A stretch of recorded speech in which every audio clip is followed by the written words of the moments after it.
Identifying investment themes for the third quarter. That is our topic for today. Welcome to Power Charting. I am your host, Bruce Fraser. We have some amazing emerging investment themes and also some that arguably are in need of a rest. Let's have a look, see if we can identify what's coming and what is pausing. And to get started, I do want to bring your attention to the new features at StockCharts.com. They are amazing. Sharp Charts is only getting better. There's going to be version 3.0 very soon. You can preview it right here on the StockCharts.com dashboard page. Check it out. Check out all the new technologies and features that are coming. They're phenomenal. And there is a very special summer sale going on right now. You can lock in your rate and keep it for as much as a year, I do believe. And I had a dear friend who is a very prominent trader who told me just the other day that StockCharts is one of the very, very best charting platforms for the money available anywhere. And I couldn't agree more. So please take the time, check out the new features. You're going to be very excited and lock in some very good rates for the coming year. And with that, let's move on, get started. We are going to have a look at seasonality to begin. The first half of the year, we have shown you the seasonality chart before.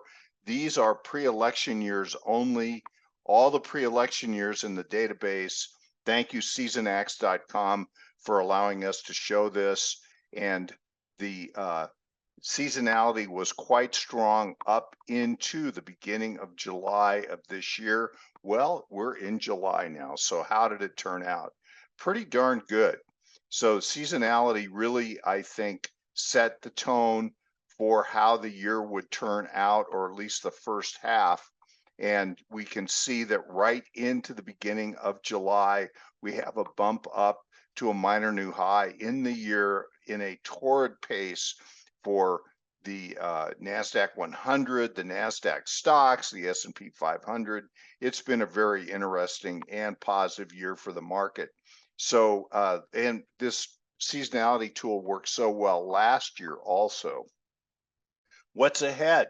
Well, look at what the indexes portend for how the year could go into as far as November. Looks like a trading range, sideways action. Well, that tells part of the story, but is there another story underneath the surface to be told? And let's go into that today with our look forward at the second half of the year. So let's start initially with an update on the fear and greed. July 3rd, right at the beginning of the third quarter, there was another bump in the fear and greed index up to a reading of 85 out of 100, pretty far up.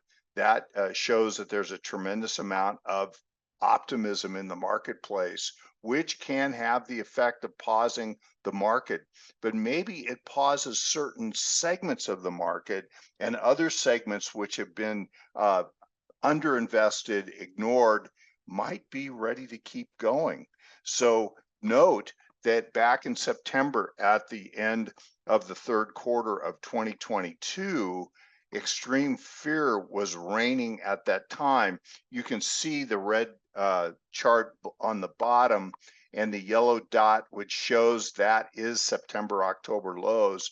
Immense amount of pessimism back then. The markets have had a great tone ever since, rallying right through the end of the year and the first two quarters of this year, and to a point where now we have quite a bit of optimism in the market. An anonymous trader once said, the stock market is nothing more than fear and greed superimposed on the business cycle. So it's very important for us to keep an eye on these sentiment readings. What does this mean for how the markets could turn out? Well, the torrid pace in the stock market has really come from the mega cap growth stocks. Here we can see the triple Qs, which is the ETF trust for the NASDAQ 100 stocks. They are the dominant stocks in this index. Note the big, beautiful accumulation structure that formed really going all the way back into the middle of 2022. An accumulation formed. We can count that with our point figure horizontal technique. A phenomenal pivot formed and what we call a catapult wall that lifted in the beginning half of 23, the Invesco triple Q into a torrid advance that now has gone all the way up to the March, April highs of 2022. And this is an area right here of resistance. And this is where we are at this time. Does that mean that the move is over? Well, there's actually a slightly higher objective minimally, and maybe even as high as 420 that's available in this count structure. And note, we're only counting the first half or the first segment of a larger accumulation structure. So this larger structure actually argues for higher prices even further up ahead, but we can't tell the amount of time that a move takes. We can only see potential objectives. And in this particular case, it wouldn't surprise me if somewhere between these two boundaries right here, we have a pause. And this pause, which is very close overhead, could be a pause that refreshes for higher prices. Time will tell. But in the meantime, does that mean that it's over for the markets? Well, no, I would argue that there is some great potential out there. Let's look at semiconductors for a minute. Semiconductors have been an amazing performer for literally since last year. And you can see this incredible uptrend. I'm going to take a pause. I'm losing my voice. I'll be right back. I am back. That was just an excuse to get a big swig of coffee so that I could get a jolt, so that I could keep going here. So this is the semiconductor ETF.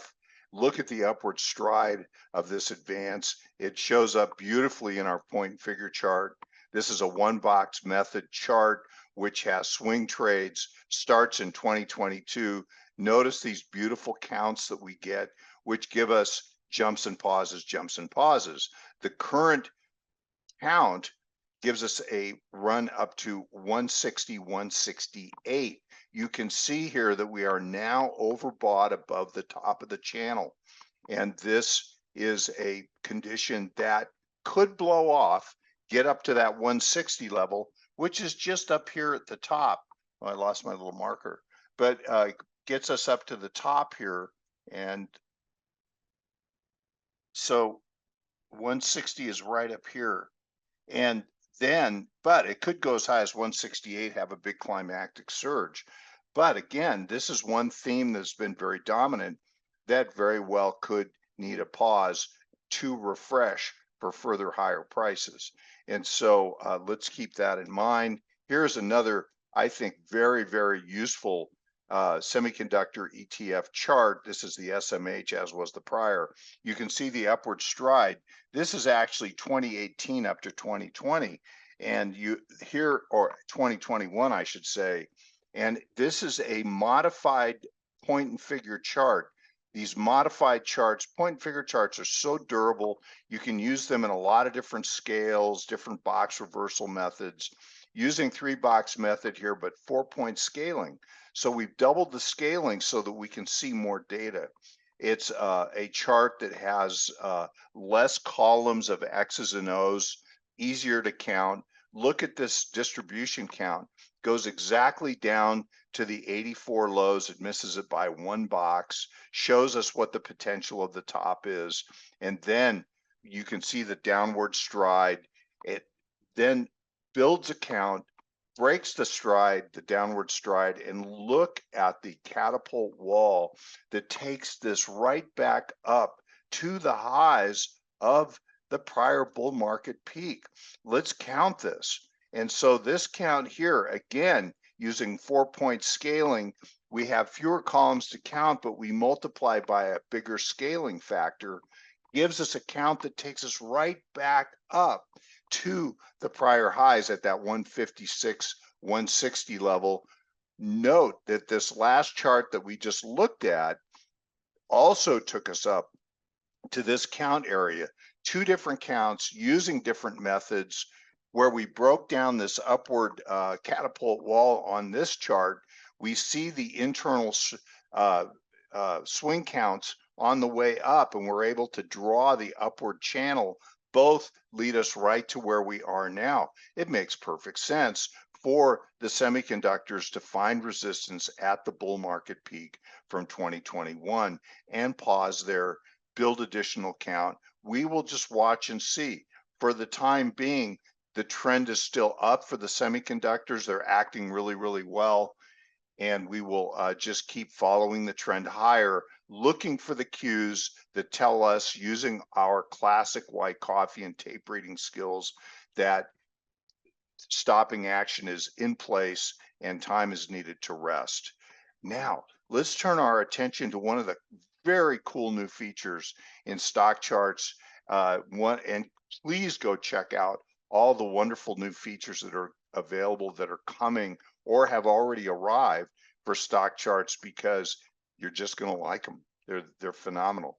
And also lock in those rates that are available right now for the summer sale, and lock them in so that you continue to get this great value that's available in StockCharts.com.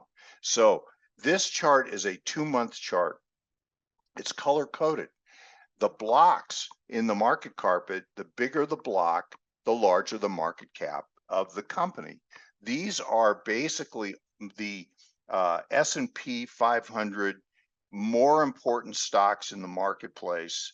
And you can see here that there are many, even the itty bitty little tiny blocks there are big important companies. But this gives you some scale or sense for how the mega cap growth stocks have just become the big dogs in the market these days.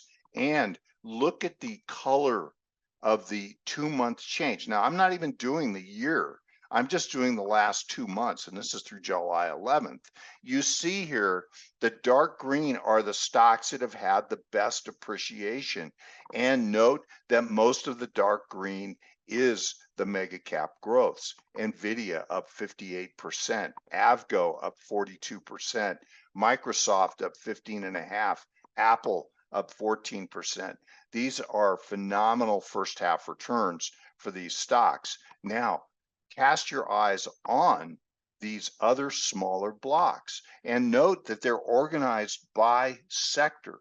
This is so helpful to us to be able to go in and identify these different sectors, because note that the lighter the green or red implies or absolutely measures the fact that these stocks have performed less well than the super big stocks. So I contend that what's going to happen in the third quarter, and we've talked about this in prior episodes, I contend that rotation is going to occur as institutions absolutely positively have to raise some cash away from these mega caps, because they've appreciated so much that they have grown as a weighting in their overall portfolios. And they already, in many cases, these institutions have over invested in them so that they can compete successfully with these cap weighted indexes like the S&P 500 and the NASDAQ 100, the benchmarks that they are judged by.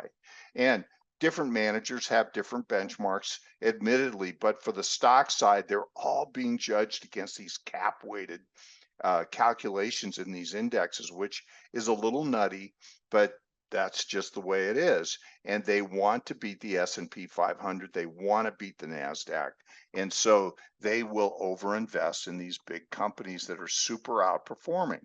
So they have to sell down in the third quarter. They would wait until the second quarter was done because performance was so good. That is one of the main reasons that the indexes closed the end of the second quarter right there at their highs. So once the third quarter starts, these institutions start to peel off some of their stock ownership in these areas. They're not going to sell all, they're not even going to sell most of these stocks. They're going to sell little bits, but the market caps are so big and they're just going to pare them down to their prior weightings in their portfolios. But their market caps have grown so much in the first half of the year that selling those stocks down to their prior allocations is going to raise lots of cash because they're so big. And so where's that cash go? That is the theme for power charting for this week and the weeks to come. So I believe that what we're going to see is a migration out of these super big blocks into these smaller blocks where there's a tremendous amount of value and there's growth potential and there's dividends. So you can go to areas like industrials and energy and utilities and real estate. You can see that they've been waning, that they have been ignored somewhat in the first half of the year and you can see it in the block size and the color. Now, none of these are going to get as big as the mega caps. It's just not going to happen. But that doesn't mean that they don't get bigger and they don't become more important. Well, let's move ahead. And now we've just looked at 2 months. Let's look at just 2 days. Now, this is through July 11th. So I just think this tells a very interesting story. And the story is look at the big blocks. Look at how they did over a 2-day period in the new quarter. We're in the third quarter now. These institutions would be interested in raising some cash away and moving it into other areas of the market. We'll look at the color change. Now, this is only 2 days of data, but it tells a story. 2 months versus 2 days. And here we see these gigantic blocks are leaking. They're leaking into performance-wise into the smaller blocks, which note that the smaller blocks on the majority, on balance, are green. So what does that do to the calculation of the indexes? What does that do to the NASDAQ 100 or to the S&P 500? It's going to show these indexes are in a range-bound condition or maybe even going down because these big stocks have such an influence on the calculation of the indexes. But what happens is that the money flows. It doesn't go out of the market necessarily. It goes into other value areas of the market, which are the green areas. And so that is a visualization of rotation. And so we see the rotation flowing towards these other areas of the market. Well, I asked this question: what happens in the third quarter if these indexes just languish and go sideways, or maybe even have a little bit of a downward tilt to them? But what happens if underneath the surface there's a whole large list of wonderful companies that continue to rally in the third quarter of the year, maybe into the end of the year, and they are masked in their positive performance by the large caps languishing for a period of time? And like I said, we have point figure counts that suggest that higher prices are ahead for these big blocks, for these big cap names, but do they need a rest? And does that mean that there's going to be nothing to do for the traders and investors in the second half of 2023? I believe that this very chart right here shows us that there is the potential for us identifying rotation to benefit from the rotation into these other terrific companies that are not as big. So let's be paying attention to the evidence that suggests we're going to continue to see rotation in this direction. Let's keep testing for that. And here in a minute, I will show you how to do that. And I know you have ideas. These are just some suggestions that I would have about how to proceed to find these great winners going into the second part of the year. So here are the sectors. I just want to point out a couple of different sectors at this time. And you can see here, technology, for instance, is right here. And technology, look at the relative strength. This is a 6-month view, acceleration up. Already technology appears to be trying to pause, maybe pausing like here and here for another run up. Time will tell, but the very well could be that technology does need a rest. But look at industrials. Look at this hinge that formed in the second quarter of the year.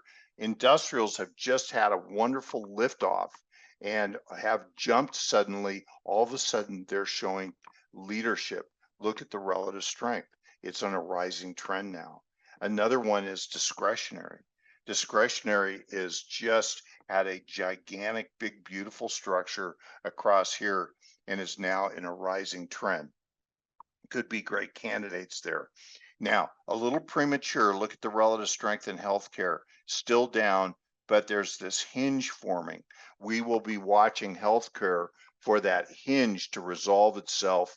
And if it resolves itself in an upward direction, that's going to be very interesting. Utilities are also in a hinge. Now, look at financials. Financials are making higher lows.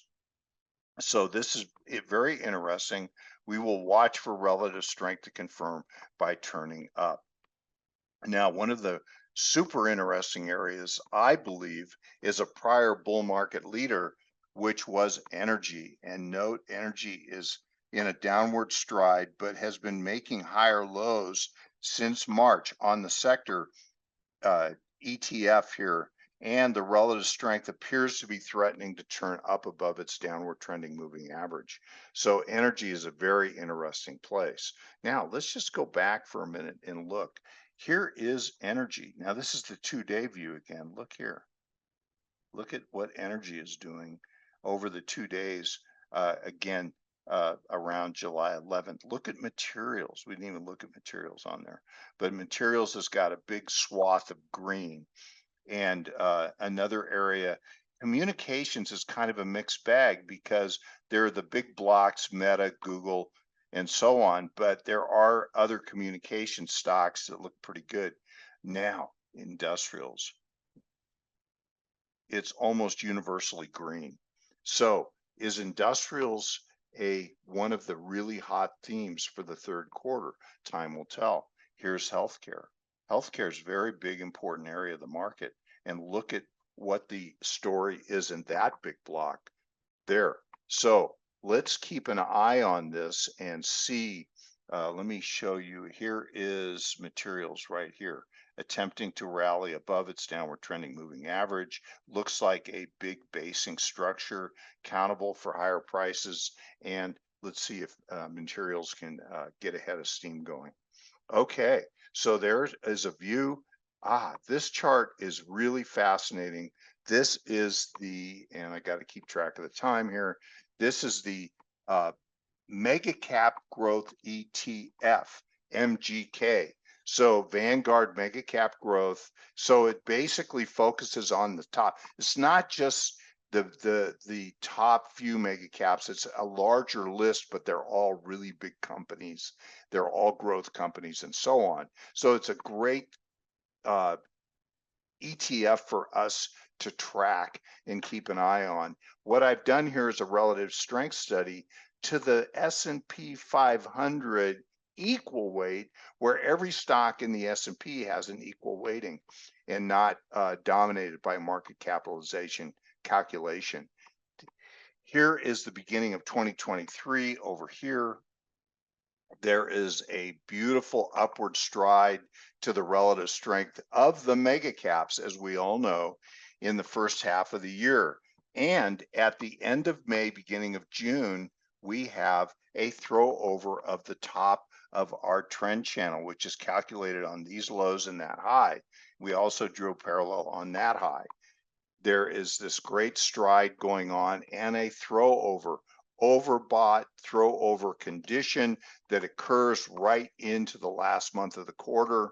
It continues to pause. There's a more important reaction that occurs in early June, and then a test, a secondary test of the throw over back into the channel in late June, which is, I think, sort of the last gasp of the leadership of the mega caps to the typical stock in the S&P 500. Keep in mind, the 500 are the most important large cap names in the marketplace as a general rule. And so now we have a downward stride moving towards the bottom of the channel.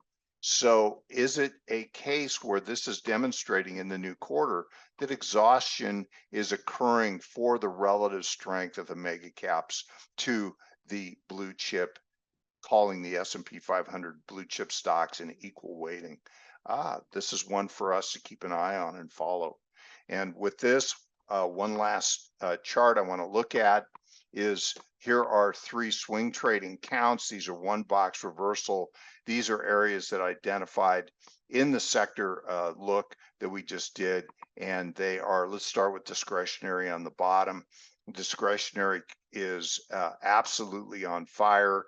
This, I think, shows that consumers are getting healthier again. They're confident, and they are starting to spend money on discretionary purchases, which are things like washing machines, automobiles, cruises, and so on.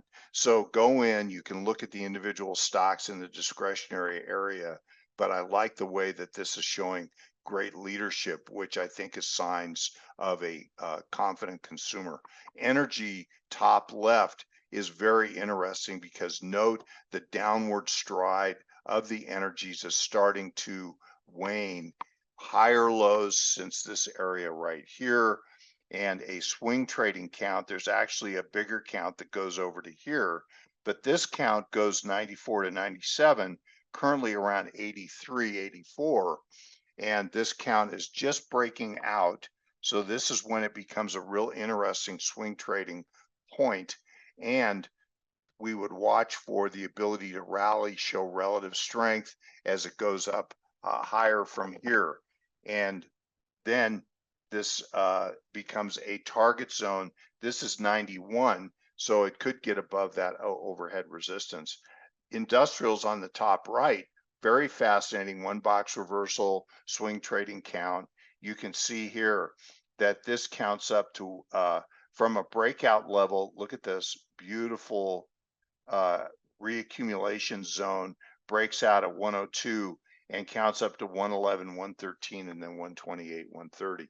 So a really nice 2-segmented count, swing trading count, that shows the industrials will appear to be just getting started in a potential rotational way into a leadership posture.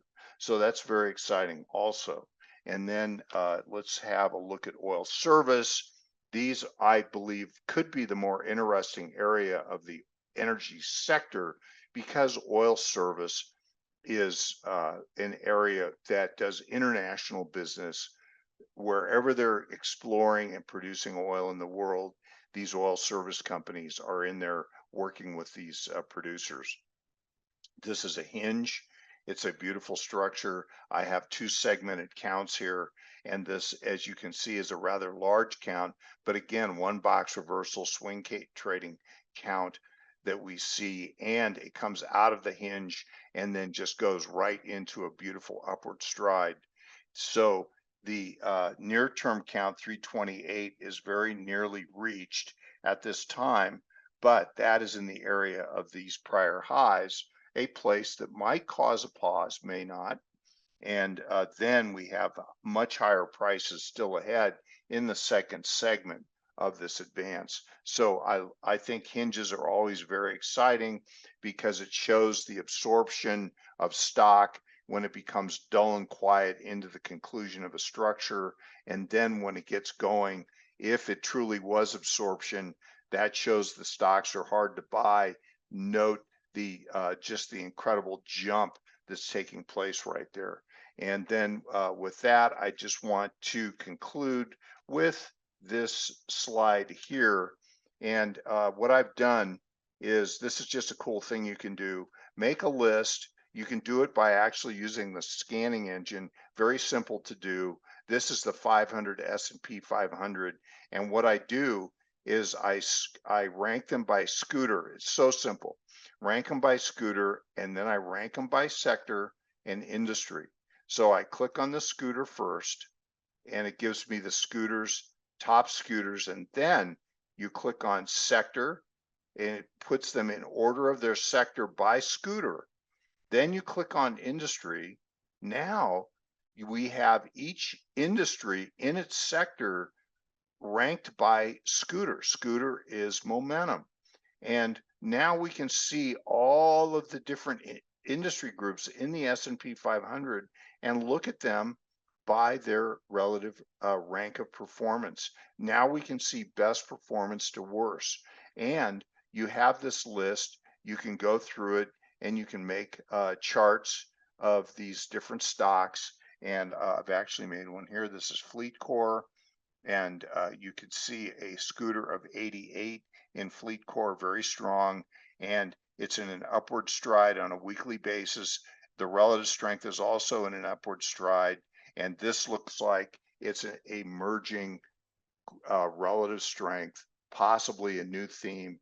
Appears to be a base forming here, and so just a way for you to be able to break down the S&P 500 in a very effective way by relative strength, by industry group.